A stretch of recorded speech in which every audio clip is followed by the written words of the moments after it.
നമസ്കാരം, എല്ലാവർക്കും കറിക്കൂട്ടിലേക്ക് സ്വാഗതം. ഇന്ന് ഉണ്ടാക്കാൻ പോകുന്നത് ഒരു പുഡിങ്ങാണ് ഉണ്ടാക്കുന്നത്. ഇത് കുട്ടികൾക്ക് വളരെ ഇഷ്ടപ്പെടുന്ന ഒരു പുഡിങ്ങാണിത്. നമുക്ക് വളരെ പെട്ടെന്ന് തന്നെ ഇത് ഉണ്ടാക്കിയെടുക്കാവുന്നതാണ്. അപ്പോൾ നമുക്കിത് എങ്ങനെയാണ് റെഡിയാക്കി എടുക്കുന്നതെന്ന് നോക്കാം. ആദ്യം 1 ഗ്ലാസ് പാലെടുക്കാം. ഇത് 2 ലെയറായിട്ടാണ് നമ്മൾ ഉണ്ടാക്കുന്നത്. ഫസ്റ്റ് ലെയർ ആദ്യം ഉണ്ടാക്കാം. 1 ഗ്ലാസ് പാലെടുക്കുക.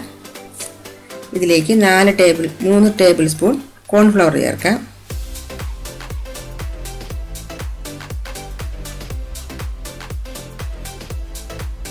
മധുരത്തിന് ആവശ്യമായ പഞ്ചസാര ചേർക്കാം. ഞാനിവിടെ 3 ടേബിൾ സ്പൂൺ എടുത്തിട്ടുണ്ട്.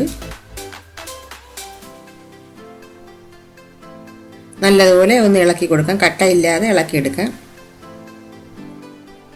ഇനി നമുക്ക് തീ കത്തിച്ചു കൊടുക്കാം. ഇത് നല്ലതുപോലെ ചൂടായി ഒന്ന് കുറുകി വരണം. ഇത് നല്ലതുപോലെ ഒന്ന് കുറുകി വന്നിട്ടുണ്ട്. ഇത് നമുക്ക് സെറ്റ് ചെയ്യണ ഒരു പാത്രത്തിലോട്ട്, ഏതിലാണോ സെറ്റ് ചെയ്യണത് അതിലോട്ട് ഒഴിച്ചു കൊടുക്കാം.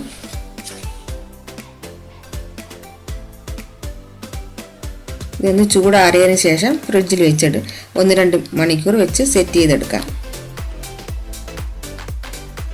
ഇനി സെക്കൻഡ് ലെയറിന് വേണ്ടി 2 കപ്പ് മുന്തിരി എടുത്തിട്ടുണ്ട്. അല്പം വെള്ളവും ചേർത്തൊന്ന് വേവിച്ചെടുക്കാം. നല്ലപോലെ വെന്തിട്ടുണ്ട്. ഇത് മിക്സിയിലിട്ടൊന്ന് ഇത് അരിച്ചെടുക്കാം. ഇത് അരിച്ചെടുത്തിട്ടുണ്ട്. മധുരത്തിന് ആവശ്യമായ പഞ്ചസാര ചേർക്കാം. മുന്തിരി ജ്യൂസിൽ മധുരം ഉള്ളതാണ് നോക്കിയിട്ട് നമുക്ക് ആവശ്യമായ മധുരത്തിന് ആവശ്യമായ പഞ്ചസാര ചേർക്കാം. ഇനി ഇതിൽ 3 ടേബിൾ സ്പൂൺ കോൺഫ്ലവർ ചേർത്ത് നല്ലതുപോലെ ഒന്ന് ഇളക്കി യോജിപ്പിച്ചെടുക്കാം. കട്ടയൊന്നും ഉണ്ടാവാതെ എടുക്കാം.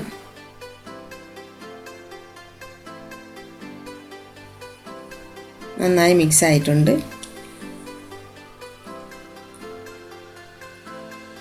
ഇനി നമുക്ക് തീ കത്തിച്ച് ഇതൊന്ന് ചൂടാക്കിയെടുക്കാം. ഒന്ന് കുറുകി വരണം.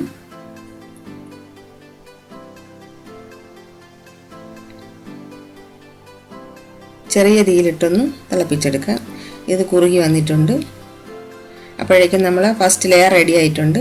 ഇതൊന്ന് തണുത്തതിന് ശേഷം നമുക്കിതിൻ്റെ മുകളിലൂടെ ഒഴിച്ചു കൊടുക്കാം. ചെറുതായിട്ടൊന്ന് തണുത്തിട്ടുണ്ട്. ഇനി ഇതിൻ്റെ മുകളിലൂടെ ഒഴിച്ചു കൊടുക്കാം.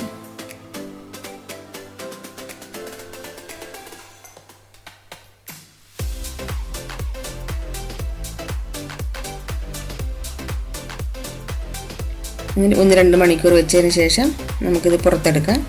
നല്ലതുപോലെ സെറ്റായി വന്നിട്ടുണ്ട്. നമുക്ക് ഇത് സ്പൂൺ വെച്ച് നമുക്കിതുപോലെ കട്ട് ചെയ്തെടുക്കാവുന്നതാണ്. വളരെ പെട്ടെന്ന് തന്നെ നമുക്കിത് ഉണ്ടാക്കിയെടുക്കാവുന്നതാണ്. കുട്ടികൾക്ക് വളരെ ഇഷ്ടമാകും. അപ്പോൾ നിങ്ങൾക്ക് ഈ വീഡിയോ ഇഷ്ടമായെന്ന് കരുതുന്നു. അടുത്തൊരു വീഡിയോ ആയിട്ട് വരുന്നവരേക്കും ബൈ.